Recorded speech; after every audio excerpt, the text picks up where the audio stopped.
We have Senator Tammy Nichols with us. Let's see if we can get her in there. Hey, hello, Senator. Happy New Hi, Year to Matt. you. Happy New Year. Thanks for having me on. Absolutely. Well, we always love having you on here, especially after a day like yesterday with Governor Little's address. He made the joke that he's going to keep it short, and everybody seemed to appreciate that much. It was a lot different than last year when he had a Right? video presentation and he kind of went on about a lot of different things. But we wanted to get your reaction to Governor Little's speech, what the agenda looks like, and then get into what your agenda is going to look like as well. So. What do you think of Little's speech yesterday? Yeah, so it was interesting. It was definitely different than what he's done in the past, and it was kind of like the promises tour, right? So there was all these different things that he is promising. And some of them I think that sound great, yeah, let's give more tax relief. Let's look into helping school choice. Just different things along those lines. And that's our agenda as far as the legislative body goes, is to continue on tax relief, to continue to deregulate, and then supporting school choice. So if and hopefully the governor's ideas align with the ideas that the legislative body has, and if so, then it's going to work out great for the people of Idaho. If not, then we're probably going to have some interesting discussions and interesting bills that come through, and we'll just have to see how that goes forward. But it was a short speech, and I think that was great. I think that was good. I think it was appreciated, and we want to hold our promises to the people of Idaho. I mean, we had this great election that conservatives did really, really well, and the people spoke loud and clear that they want Idaho to go into a conservative direction and continue that progression. So Yeah, that's one a of the ways is to do this. Yeah. yeah, and I wanted to touch on that a minute here because do you think that Governor Little is kind of reading the tea leaves here? I mean, elections have consequences. We had a fantastic primary and general election when it comes to conservative candidates, and then of course Trump winning the White House with a big America First, Make America Great Again agenda. The vibe has shifted nationally and in our state. And do you think he's going to be I guess I guess are you hopeful? Are we hopeful with Yeah, the changes? he is reading the tea leaves, and he mentioned several times about supporting Trump's agenda and about making sure that Idaho is following that path forward, to help Trump in the things that he's trying to accomplish. So I think he is reading the tea leaves. It was, overwhelming in the elections, the general elections, with Trump winning, with what we saw happening across the state with the elections. And like I said, we have more conservatives in the legislature now than we've ever had before. Yeah. And so I think it's wise of him to read those tea leaves and to get on that train with us. Yeah, yeah, very good. All right. Well, you mentioned school choice, and I know that was something 2 years ago. You had brought a bill very early in the session that was sort of modeled after what Arizona is doing or what some other states are doing with education savings accounts. It didn't make it out of the Senate floor, Right. and then this past session, there was another bill that tried to deal with the same issue using refundable tax credits. What are you hearing this year? You feel like ESAs are coming back? Do you feel like the tax credit's going to be enhanced or Yeah. pushed through? And where does your heart lie in this? Yeah. Yeah. So when we brought forward 1038, that was Senator Brian Lenny and myself, we kind of just shot the moon. Arizona had the best model at that time, and they still have a really good model. In fact, yesterday we had an organization that brought in the former Arizona governor, to talk about school choice and, really what the truth is behind it. Because we hear a lot about how Arizona just went into the negative with all the school choice, and property taxes went up, and that's not how that went down, actually. But yeah, school choice is the hot topic. We're one of the last states to go down this pathway. Most of the states, here have already done some sort of a good school choice, whether an ESA or a tax credit.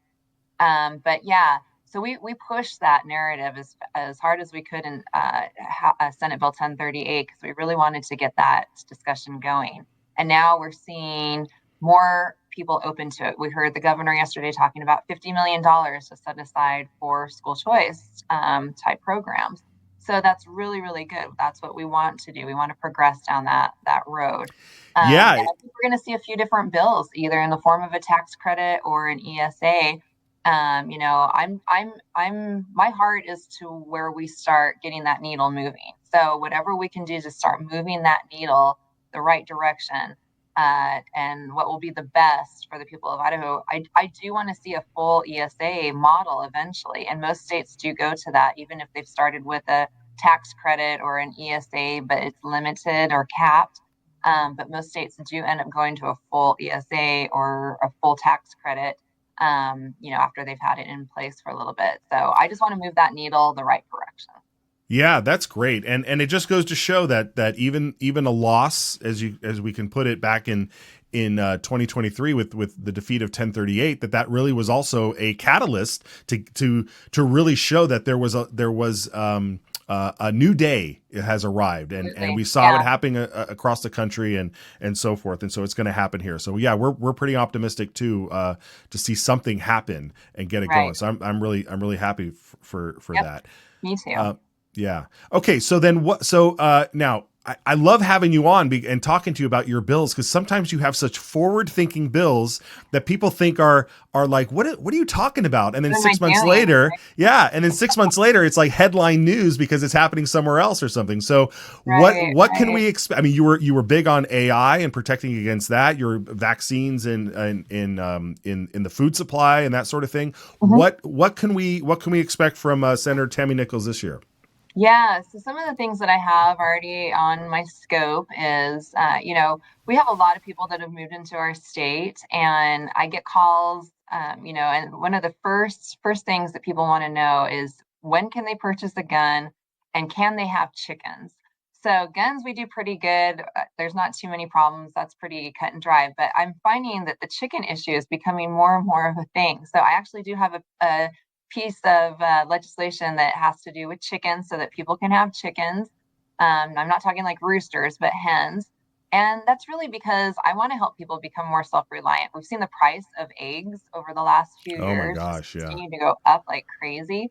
Chickens are a great alternative to be able to have, on your property. They're really easy to maintain and take care of. They eat scraps, they take care of bugs, and they give you eggs. So that's one thing. I also am bringing back my anti-swatting bill. Swatting is becoming more and more of an issue all across the nation, and that's where people make prank phone calls basically to try to put the SWAT team out on a call, even though it's a fake call. Right now in Idaho, all that the punishment is a misdemeanor and a false police report. And there's been people that have actually died because of swatting incidences. So we're bringing that back, making a few little changes. That's to protect the public, protect our police, and to make sure that our tax dollars are being utilized correctly. And if people are doing that sort of stuff, that they're going to be held responsible for those things. Yeah, that's great. Um, That's yeah, great. we're working on some adoption issues. We're working on, some tax issues. I think we'll have a few surprises that will be coming out later on that people might be really kind of surprised about. But, the goal is really to continue to uphold our values, our traditions, and make sure Idaho's going in the right way, and to protect those freedoms and rights that we hold dear and why we have people coming to our state. That's right. That's right. Okay. Well, I have to put you on the spot here because you're a member of the Sure. Senate, and Yes. a lot of great bills come out of the House, and then they get sent to a drawer in the Senate. And I know Right. you're not largely responsible for that, of course, but we have new leadership now in the Senate. You have a shuffling of some chairs here and vice chairs there. What Yeah. what is the sentiment when when the Senate is sitting together and you guys are having your caucus or whatnot? Has there been any sort of promise that bills that get overwhelmingly passed in the House will at least get a hearing? Yeah, yeah. That's been one of my issues ever since I've got was in the legislature, is to watch, bills go into drawers. And a lot of the time, not even because of the subject of the bill or what's in it, but just because of the person that's trying to run it. And that's a Yeah. really bad way to try to legislate. So I think there's been a lot of input to our new leadership that we don't want to see that happen. There has to be some discretion, and I get that. And I'm actually chairing a committee this session myself, so I was put as the chairman for the agriculture committee, and that's one of my big things is I don't want to be drawing bills. Like I said, there has to be a little bit of discretion, but I think that bills should have their day, and so that has been made clear. So I'm hoping we don't see as much of that transpire as we have in the Good. past. So Good. that's something that I really am hopeful for, and I think our leadership understands that. Okay, good. All right. Well, we're gonna let you go here. One last thing. When do the "Don't Tread on Me" license plates? When do those become available? When can we choose Yeah, them? so those are going to be coming out soon.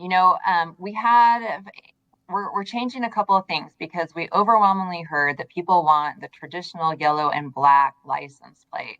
Right now in Idaho law, there's a section that you have to have a red, white, and blue element to it. So we're making that change. Ah, In fact, we almost have that draft done to be able to make sure that it's just the standard yellow and black, because that's what looks really awesome. That's what people want. And so we're making that little change really quick at the beginning of the session so that we can do it the right way the first time, all right.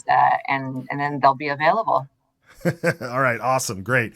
All right. Well, Senator Nichols, thank you so much for joining us. Real quick, where can people follow you and keep tabs on your work? Yeah, so you can follow me at my website's nicholsforidaho.com. You can follow me on social media, usually under Nichols for Idaho. You can also sign up for my Substack on my website. I'll be putting out weekly updates on what's going on in the legislature and how you can get involved. So just go to Nichols for Idaho. Okay, great. All right. Well, thank you, Senator. We'll check in with you again. All right, thank you. All right.